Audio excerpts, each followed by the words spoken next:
Hi. Hi, everybody. Can I go, Lee? Yes, you can go.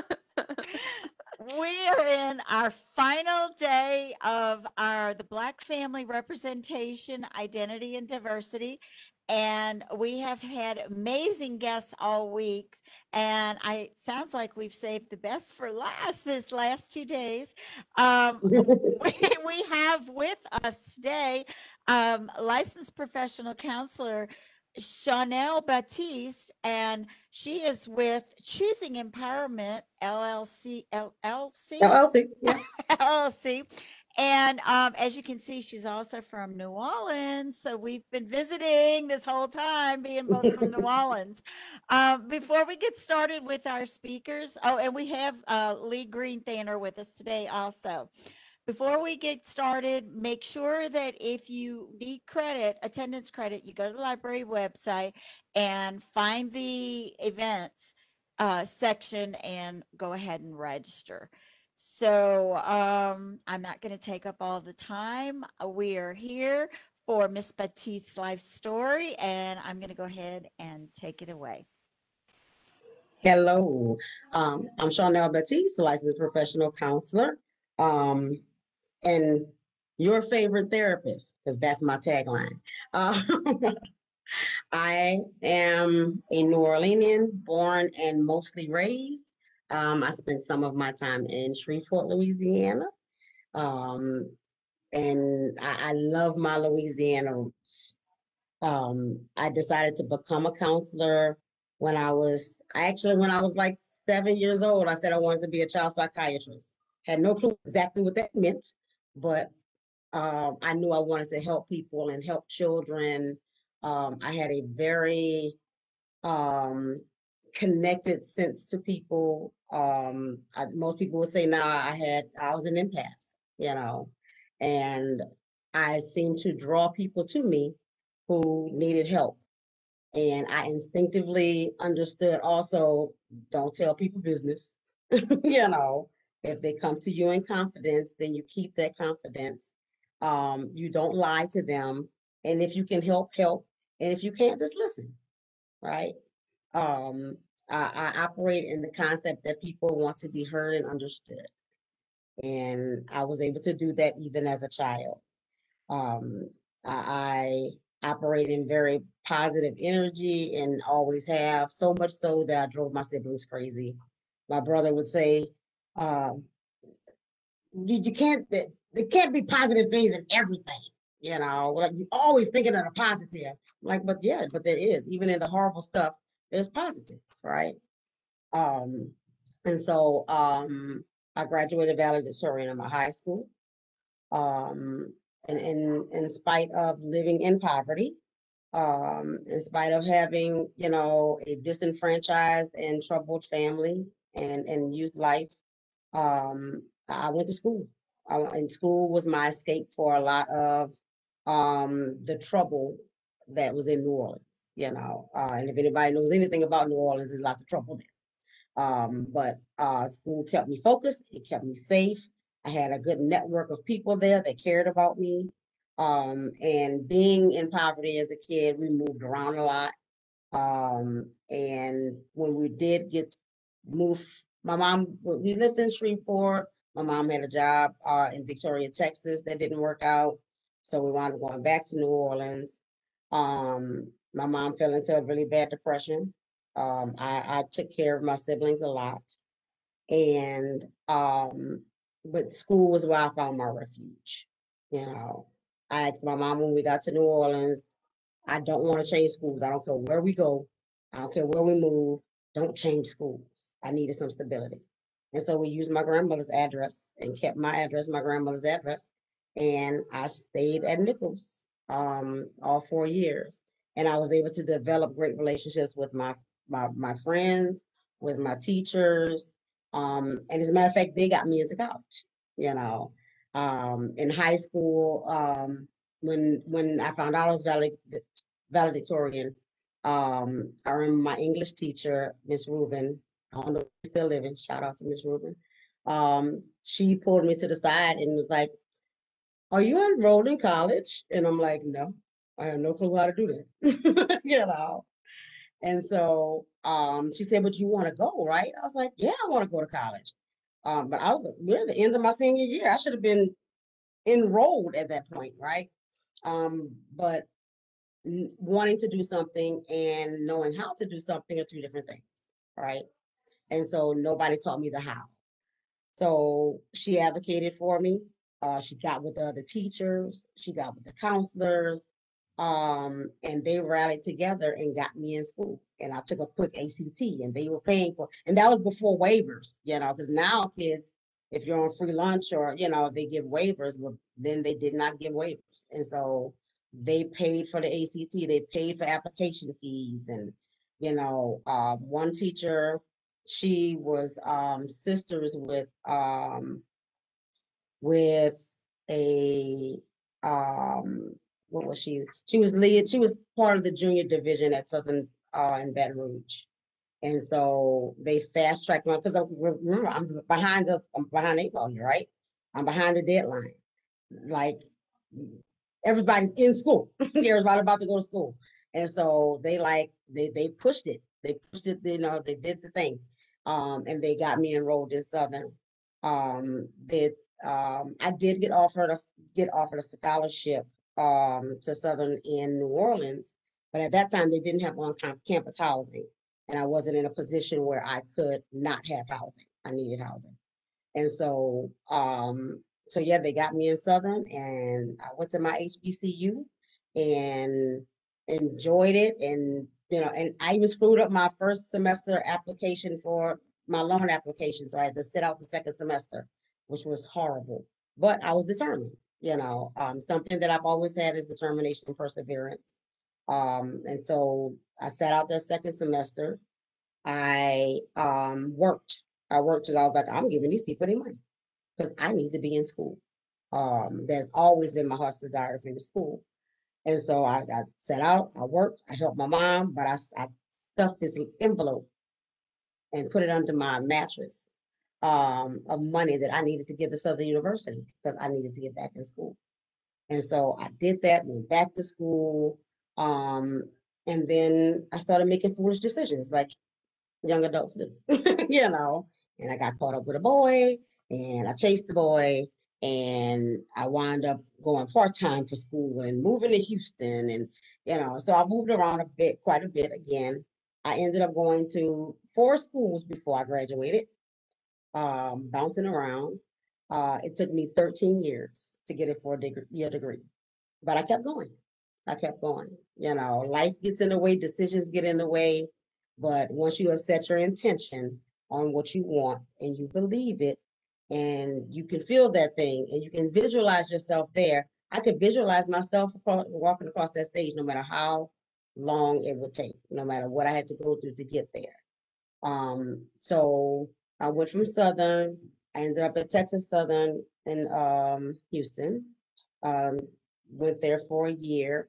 Um, Realized the boy was no good for me. You know, moved back home.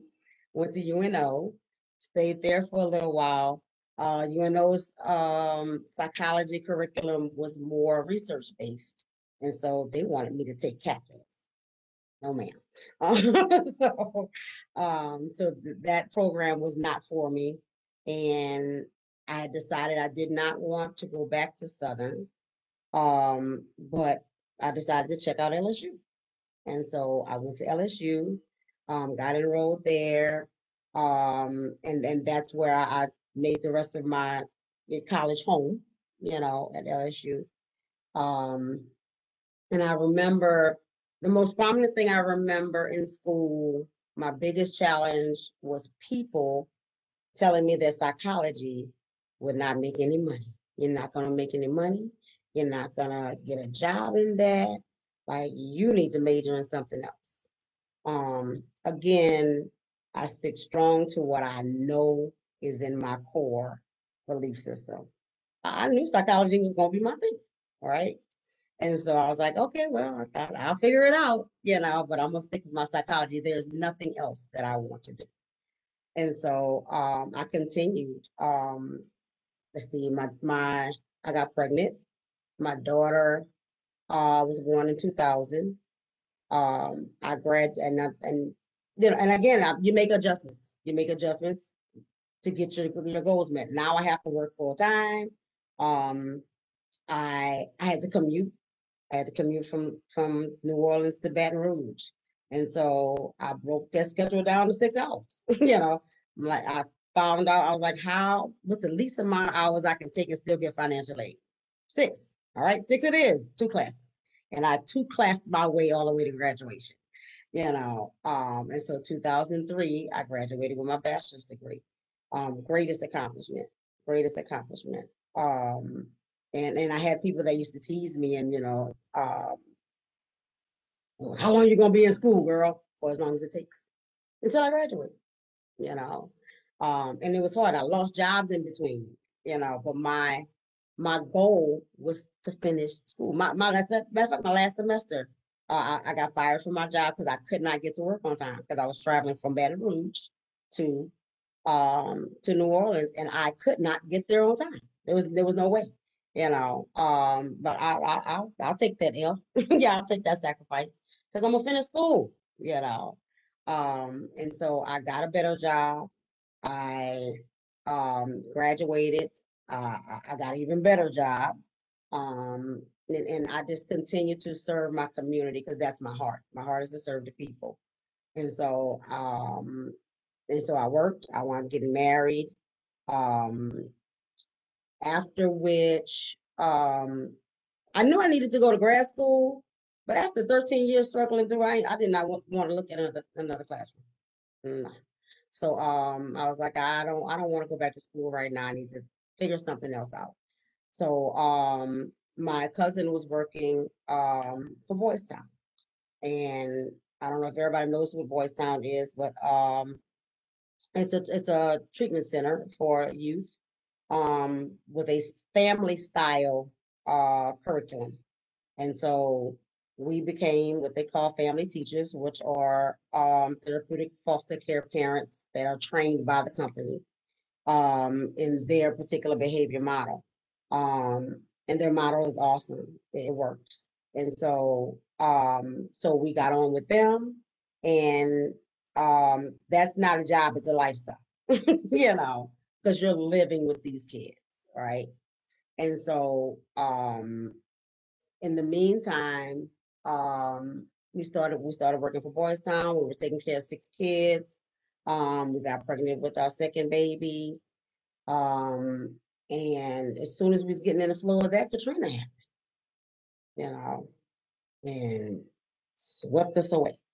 My ex-husband is a closet meteorologist, so we were ahead of the storm, you know, so we didn't get caught in it. We had evacuated with the company and our kids and all that, well in advance. But we took a long road, up the country and ended up in Omaha, Nebraska, where Boys Town is, their main campus is there. Um, and so we got there with our kids. These kids had no clue where their parents were, you know, nobody could communicate with anybody. We became a family. We became those kids' family, their parents. And so great bonding, you know, learning how to operate in crisis, learning to be there for each other. The best thing that happened to those kids were, which is like, I love my city with all my heart, but New Orleans has its share of issues. One of those issues is the school system. And those kids in New Orleans, they thought they were dumb. They thought they could not learn. When we got to Omaha, Nebraska, and they had teachers that cared and teachers that were invested in them, and was taking the time with them, I remember they would come home like, I get it. I get what was explained, you know. They were making great grades, and that was awesome, you know. Um, that in itself, outside of the fact that my natural inkling is to take care of my people, that in itself also fueled me in that, and realizing how much your environment plays a role in who you are and how you feel about yourself and your self-image, you know. And so I was like, you know, Katrina moved, it was horrible, but it those kids now knew that they were worthy of good education and what good education looked like and what it looked like for people to care about them and care about getting them educated and taking the time to make sure they understood it and that they weren't dumb. That was amazing for them to like, oh my God, I'm not stupid, you know. So they left there different. They left there different. I also think Katrina helped a lot of New Orleanians who had never stepped outside of New Orleans discover the world, right? So that was amazing. I was just talking to somebody about that the other day and how people can get complacent and stuck and comfortable, you know. It's the big easy, but sometimes that's not good, you know. And so so complacent, so big easy that when that storm was coming, of course, some people couldn't get out, but some people refused to leave. Some people was like, it is what it is, you know. And so many people, I remember me and my best friend at the time, I didn't want to go back, but she wanted to go back. And I remember arguing with her, like, why? You know, and I'm glad, I don't get me wrong, I'm glad that people did go back. Um, because we needed to rebuild. We needed to rebuild. But some people needed to step out and realize that there were things outside of New Orleans, you know. I know people tease Texas about being its own country. New Orleans is like its own country, right? We don't do anything the same as anybody else, right? Because there's a difference in even having a Louisiana accent and a New Orleans accent, right? You know, because baby, you know. And so, but I think people needed to explore. I think people needed to get out of the city and realize there was more than just the city. You know, during that time, I'm not sure what the statistics are now, but I know during that time, like Orleans Parish was like over 80% below poverty rate, poverty level. And so, so much so that anything, if you said I was in Orleans Parish, if there was a program to qualify for it, it was automatic if you lived in Orleans Parish. Because everybody's under the poverty level, right? And so part of my goal as a mental health clinician, um, I want to break stigma. I want to normalize getting help. I want to help my Black community, um, you know, heal from the traumas of poverty, of slavery, just those everyday that we feel like is the norm. It's not the norm. It's not okay. You know, it's not okay to be complacent in sorrow and sadness. You know, um, one big deal for me with my community is that we don't even recognize what depression looks like. We don't recognize what anxiety looks like. We gaslight each other, you know, all this. That's part of our norm. Our parents gaslight us, you know. And so we don't feel worthy. We don't feel good enough. And society in itself and systematic racism and like all that weighs on it too, right? And so we have walked around for hundreds of years feeling less than because we were treated as less than, and we still fight with that. We still fight with that. And over simple things like our hair, you know. I was just reading on LinkedIn an article a couple of weeks ago that today in 2021, employers are still telling Black women it'll it'll be more professional if you put your hair in a bun. You know, well, I have an afro and I like it. You know, and this is the way my hair grows out of my scalp, and it's my natural. You know, and so and I feel like that's really sad that in 2021 we still dealing with that. You know, and so um, I I I, I would love. Let me say this though. 2020 was hard. It was hard for everybody. Um, But again, I'm gonna do my light shine thing again, because there's good in everything, you know. And so when anybody comes to me and says, um, I know 2020 was that was hard. That was a shit show, right? But there was a lot of good that came out of that. You know, we were stuck inside with our families, and there were parents who got to know their kids. There were couples who got to know each other. Um, some of us had to sit with ourselves, right? We couldn't hide behind work. We couldn't hide behind, you know, going out and hanging out or drinking or whatever it is people hide behind. We had to sit still. And that was hard for the world because we've been hiding, you know. Um, we as a society also we had to look at ourselves and who we are and who we were. Um, we learned that approximately 50% of the country stands by racists. That was amazing. You know, that was amazing. And so there was a lot of light shine, um, shine with one. It's the busy is I don't care. It's from New Orleans. Y'all know what I mean. Um, but it exposed a lot. It exposed a lot of who we were. We had to start drawing boundaries and lines. You know, I unfriended a lot of people last year, a lot. You know, um, I learned what the true meaning of ally is. Um, and even in my personal life, I I started to develop a sense of if you are not with me, you are against me, you know. And so I started shaving people off of my life that weren't for me, that did not give the same energy that I gave. Because I've always been the friend that's there. Unapologetically, I'm in it. Like, I don't care how horrible you are. Like, I can see you really down in there, and I'm going to be there for you. And then I'm mad later because they're not there for me, you know. And so we have to put ourselves first. We have to start taking care of ourselves better, you know.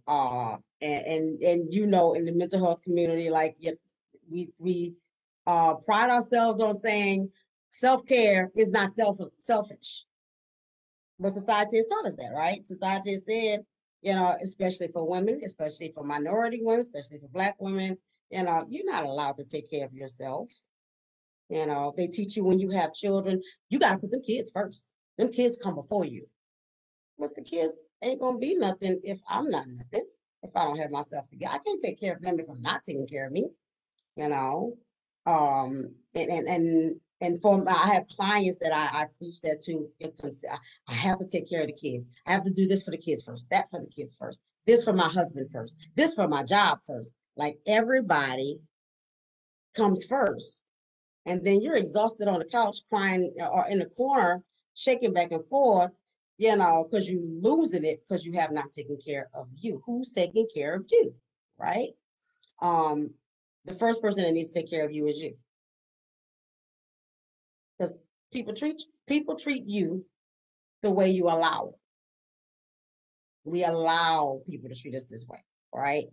You will draw to you that what you focus on, you know. And so if you keep attracting buttholes, then look in the mirror, see what you need to change about you, because you have that sign on your forehead that says, "Come on, mess over me. I'm I'm available for you to mess over," right? And I had to learn that for myself in my personal life, you know. Um, the thing that I pride myself on as a therapist, and you know, as being an LPC yourself, that they teach us, you know, don't disclose and, you know, be careful about what you share. And I want my clients to know that I am just like you. You know, I fuss and yell at my kids just like you. I want to choke them out just like you. You know, I have bills. I struggle with things. I have trauma. Things have happened to me like they've happened to you. I have to deal with my self-worth and self-esteem. I have to remind myself that I am okay. Like I go through the same stuff, right? And I want to be that relatable to my clients. You know, I want them to know I'm here for you because I feel you. I literally feel you, right? And I think it helps them to be able to share, you know. But if I sit behind my desk with my pad, you know, how does that make you feel? You know, like nobody wants that. I think that helped last year with virtual too. I thought virtual was going to be hard because I like feeling the energy of people. But it was like my clients are like, I met one of my clients for the first time um, a few weeks ago after being virtual for almost a year. And she said it didn't feel any different. Like, she's like, I did. Oh, yeah, we never met in person, huh? You know, I was like, yeah. And she was like, it didn't make a difference. You know, it was still effective. And so I think that helped in that people are, because I used to do in-home therapy. I used to go into the homes. Because I like people and being in their own environment. Being in an office, it feels sterile. It feels that then you're not in your element, right? But being at home is comfortable. I'm in my own space. You know, I can, you know, like I'm not in a space that you rule, right? Where you control everything and stuff. And so I think it helps with people opening up and being more trustworthy, um, being comfortable, being comfortable in their skin, in their space to be like, hey, you know, and I've seen them, you know, with, you know, oh, be careful. I got this in the background. I'm sorry. I'm like, you're in your house. I'm not here for that, you know, which is what I used to do going into people's homes. Man, it's messy in here and you should see my house. Don't worry about that. I'm not here to judge your home. I'm here to therapize you, right? And so I like therapize. And so creating that relationship where people feel comfortable to share with you, right? Because I can't help if I don't know all the stuff. I can't help if you can't tell me the details, you know? And so I want to create that kind of um environment for, and not only for clients but for employees too. Like for, you know, I want to be the kind of boss that you can come to and be like, yo, I really just don't feel like it today. I don't want you to call and lie to me and be like, I can't commit. Like, go take a mental health day if you don't feel like it. Yeah, because we have those days, you know. I even did that with my kids. I'm a strong advocate for foster and adoptive families. After me and my ex-husband left Boys Town, we adopted 5 girls. Well, officially adopted 4. But one had graduated foster care and we took her in as well. And so like we were raising 7 kids, 7 girls, you know, and those kids were teenagers. You know, the youngest one was like 11, I think, when we adopted. And so um even with my kids, like I want to focus on what's important, right? School is important. It is, absolutely is. You got to get your education, but in the grand scheme of life, it's life that is important. It's your experiences that teach you all the stuff, right? And so and so once per 6 weeks or per semester, they would get a free day for school. You could come to mom and say, I just don't feel like it today. Oop, don't go. Don't go. But everything else got to be on point, right? Your behavior got to be good. Your grades got to be good. Don't go. Lay down, chill. Don't go. You know, because we have those days where we just don't feel like it. And you're allowed those days. That's self-care. That's taking care of yourself. Stopping when your body and your mind says stop, you know. And then you learn not to hide in those spaces. You know, you learn not to escape there. I can sit with my thoughts. I can be okay. I can be by myself, you know.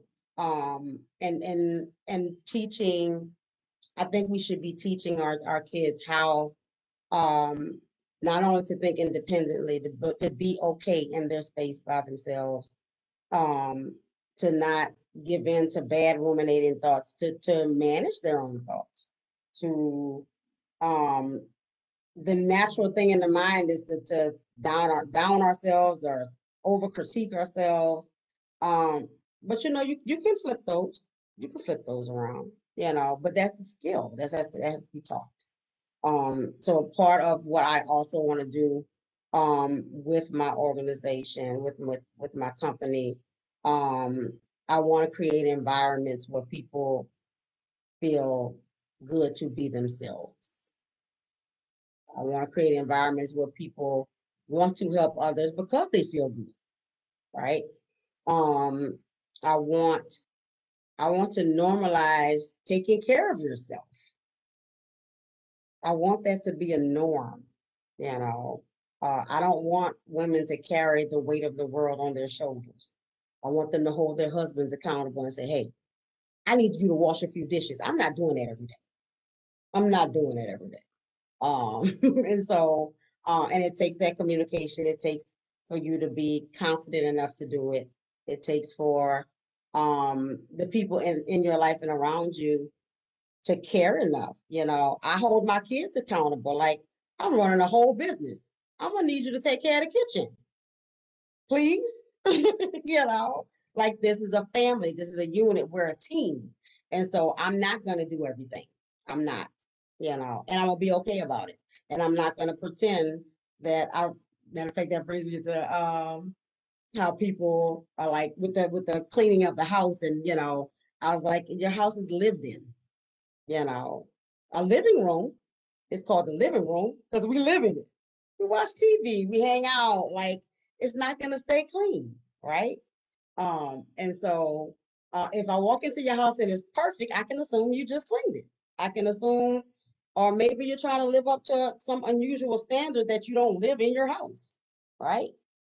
And so those things are okay, and I think we talked a little bit, even before this started about not being so consumed with what other people think. And, you know, um, when I first started doing this and speaking, in different forums, I was so overthinking stuff like, what do I look like? How do I sound? How many times am I saying something I say all the time naturally is after my first interview, I was like, oh my God, I said a lot. And I was like, and then, and my best friend was like, just be yourself. Just because when you're thinking too much about what you're saying, then people are paying attention to what you want them to pay attention to. Get the point across. Be yourself, right? And so, and my boyfriend says the same thing. He's like, you sounded robotic there. You sounded like you was thinking too much. Okay, well, fine. I just wanted to be sure that I wasn't offending this one, or and I talk about Black issues, right? Like, that's my population, that's my people, that's who I'm trying to help, right? And if I say something that's offensive to anybody that's not of color, then maybe I wasn't talking to you. It wasn't for you, right? But if you heard it and you weren't offended and you want to learn more, then you're an ally and you're interested and you want to know what's going on. And and so I honor that. So that's what I'm talking to, right? And so I'm learning even now, because we're always learning, we're always growing, right? I'm even learning now, just be you, be yourself. My clients love me because I am me, right? Not because I'm pretentious, not because I'm gonna sit starch up in a chair and with my arms folded and speak the Queen's English and you know flatten out my accent, or I'm just gonna be me. I'm just gonna be me. Even when I put this on the wall, I was like, I'm just gonna put me behind me, right? That's who I represent. That's my city, right? And so, and I have a lot of different tapestries around my house to use as backgrounds and stuff, but this is my primary because that represents me, right? My city got good, my city got bad. I have good, I have bad, you know. But I just want to bring out the best in everybody, you know. I also have something else that I am learning not to do is save people that don't want to be saved. You know, um, I learned to stop working with people that weren't ready and respecting it, not being angry about it too, because I had an issue of being angry with people, like, why don't you want to get better? But sometimes they're not ready. Everybody has different stages of readiness, right? And so um, I do my best to be accepting for where people are, really meeting people where they are. And like I had one person who, like, every time we talked, she cried and she whined, and it was the same thing over and over. And I'm gonna challenge you and I'm gonna hold you accountable. But I even she kept running the same circle, and she kept doing the same thing over and over again, and stuff, and talking about the same stuff. And I was like, I'll be here till you're ready. As long as you show up for therapy, I'm still gonna be here, because apparently you're at the point where you need somebody to listen, and I'm here to listen. And when you're ready to take the next step and make the change, I'll be here. I'll be here. You know. And when she did, I was like, God, I'm so proud of you. And I told her I'll be here when you was ready to make the change. And so everybody progresses in their own time. People grow in their own time. Um, but you have to also be aware for yourself um, that sometimes you have to separate yourself from people that are not growing, because they can cause you to be stagnant. Um, that will make you angry. I remember watching a snippet of TD Jakes and Oprah talking, and he said something that day that really moved me. And he said, a turtle and a giraffe have two different lines of sight, and the turtle can't be a giraffe. And so the giraffe cannot be mad at the turtle because they don't have the same vision. They don't have the same line of sight, right? And so when people are being turtles, you have to let them be turtles until they're ready to do something else, until they're ready to think bigger or see things bigger and stuff. And sometimes the change of environment does that. Sometimes being around the right people does that. There's there's so many different factors, right? I think environment plays a huge role, which is why, I also continue to work with my people in New Orleans. Even though I'm in Texas, I will always work with my people in Louisiana. I gotta take care of my own. Because like the mentality of the Big Easy, it's easy, it's laid back, like we don't care. It's like, but you don't want so much complacency that you don't try to move forward, right? Um, After Katrina, they wanted to go back to their old lifestyle, what they were used to doing. But that was over. That was done. It was time for progression. It was time for things to change. We could still keep the spirit of New Orleans, without everybody being poor, you know, and stuff. So, and I want that. I want to build in that area. I want my goal for my foster and adoptives. My goal in that area is to help foster and adoptive parents be real, like literally be real. Get rid of this fantasy. They're going to be perfect, and we're just going to raise them like we want to raise them, and they're not going to have any problems and BS. When that child was taken from their parent, that was traumatic. They have trauma. The mere fact that that child had to be given up means they were likely conceived and grown in trauma, right? And the body remembers. The body remembers. And so you're gonna always have to deal with something from that kid. You know, I want foster and adoptives, especially adoptive parents, to recognize that that child don't owe you nothing. Because we in that community, we also have that tendency to think, I done adopted this child and they should be grateful. What your biological children ain't grateful. Until they grown and on their own and figuring things out on their own. And the adopted ones are no different, right? They don't owe you anything. You made a decision to choose them, to love them, to invite them into your home and treat them as your own. You know, and stuff. And that was for you too. You got a reward out of that, but they're not gonna act any different than your biological, anxious teenager, who don't appreciate you, you know, who got attitude. So I would love for my adoptive families,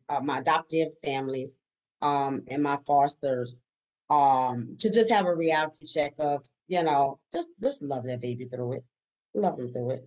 Um, my 20-year-old biological daughter that just moved out in January now understands, how she gets more irritated now when my 15-year-old is disrespectful to me, because she gets it now.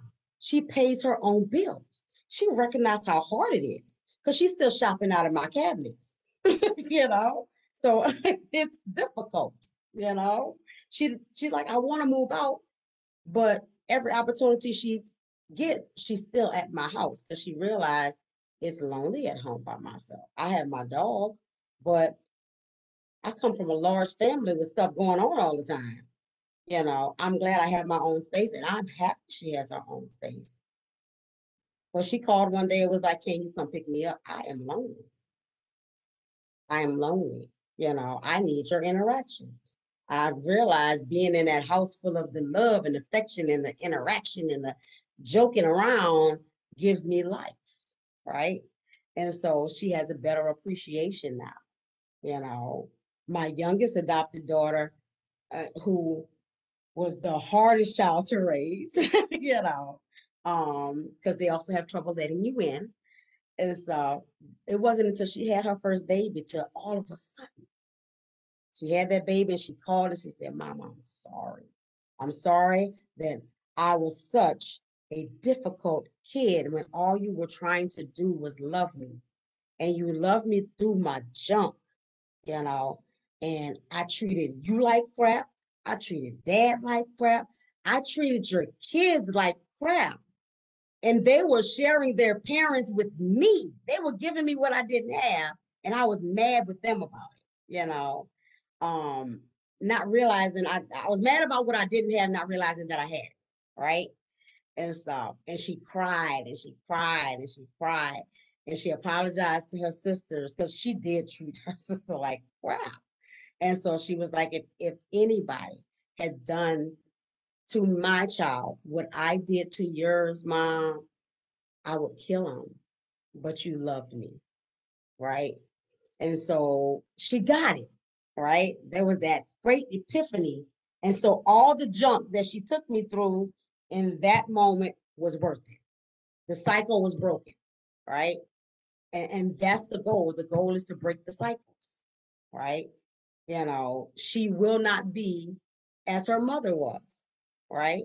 She will be a better parent. Does she still need parenting skills? Yep, we all do. Does she still need help? Yep, we all do. We're not perfect people. We're not perfect parents and all that. But she grasped that concept, right? And so that breaks that cycle. I think love will break the cycle. I think love will break the cycle. So that's my goal. That's what I want to accomplish. I want cycles broken in people's lives so that we're not carrying this trauma into the next generations and stuff like that. So um And we've only got about 5 more minutes, but mhm, I wanted to ask you, you've named your company Choosing Empowerment. mhm. So is that, do you see empowerment and do you see that as the way out for what's happening in our world and happening with people? Yeah. I named my company that one because I feel like the greatest gift that we have ever been given is choice. The right and the ability to choose, right? And I always use this as an example that every day we make thousands of choices, right? And they're simple choices. You know, you wake up in the morning, you choose to open your eyes, You choose to get up and go to the toilet. You could pee in the bed.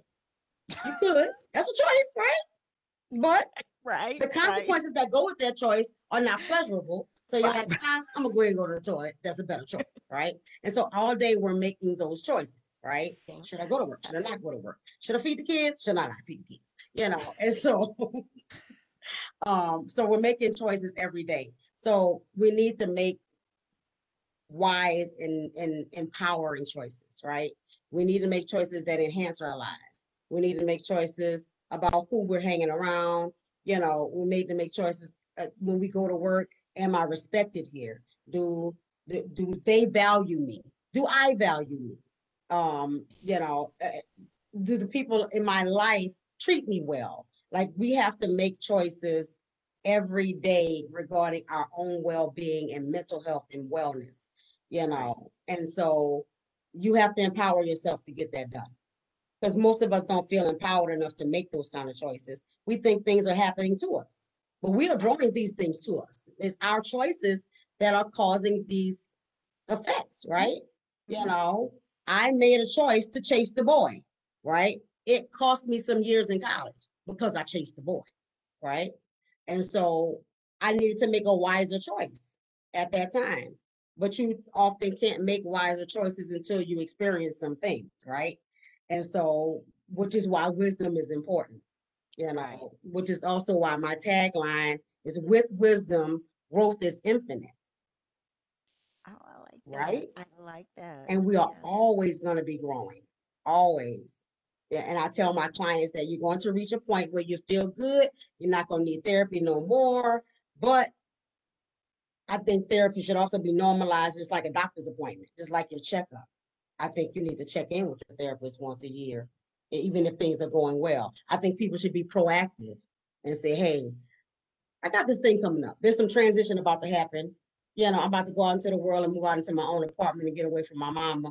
I think I might need to navigate that, right? And being okay about taking care of what's up here and what's in here, just like we're supposed to take care of our physical health, right? I That's going to take the choice of empowering yourself, right? right, right. Well, because we're New Orleanians, we can talk for hours, you and I. Absolutely, yes. But we need some time to see if there's any questions from any of our viewers. Okay. Lee, do you see any questions? There's none at the moment. Not at the Okay. moment? Okay. Well, I hate to stop. We must have been like separated at birth. I know we lived Probably. within blocks of each Of each other. other. And we have like almost exactly the same beliefs, which is I'm Yes. sitting here going, you're saying the exact same things I've always said to my kids. So Yes. I just wanted to let you know that what you're doing here in our community, because you're in Killeen, or where is your office? I'm actually in Leander, just north of Austin. Okay, all right. Mhm. So, but you're in our community, and especially Yes. now with virtual, Hmm. um, what you're doing, you're positive. And by the way, I also believe that Katrina was really good for people too. And you're the first person that ever didn't look at me like I was a crazy person. So Yay! it's like, you get it, you get it. And so definitely what we can do is we can put your practice website in Okay. our subject lines if you want, Okay. to put it in the chat for Lee, and she can go ahead. If you can find the chat, it's to the right. I see it. Yeah. And she can put it in the comments if anyone wanted to get in contact with you. Okay. You have made my day. I did not realize Thank that you were you. from New Orleans until I saw the big fleur-de-lis behind you. And It's the tell-all. yeah, so it's always poor Lee. She was like, "Oh, they'll never stop talking Right. now." We've learned to tame ourselves, We'll just call each other later. We'll call each other later. Well, listen, Miss Batiste, you are a gem. And Thank we truly thank you for sharing your story and sharing your journey with us. Our community has been listening all week to the life stories of people. and where they've been, how they're dealing with it, where they're going with it. And you are definitely exemplify that, hey, you know what? This was tough, that was tough, but it's my choice. Yeah. And I'm going to choose to make my world an awesome place. And Yep. so thank you so You're much. very Thank you, thank welcome. you, Very, thank very welcome. And you. everybody's welcome to, I'm on all the social medias, I'm even learning how to TikTok. So, you know, You can yeah. dance? We from New I'm Orleans. not dancing We know yet, how but to I'm gonna dance. start. I'm gonna do something. I'm gonna do something. Getting out of my Well, comfort zone. there we go. There we go. Well, listen, don't go away. I'm gonna let Lee go ahead and stop us. Oh, everyone, y'all, at 1 o'clock we have Miss Ashley Knight, who is a local author, and she owns her bookstore here, and so she's going to be visiting with us at 1 o'clock. So make sure that you get with us then. And thank you, Lee, for taking us out of this one. And don't leave quite yet, Miss Batiste. Okay. Okay.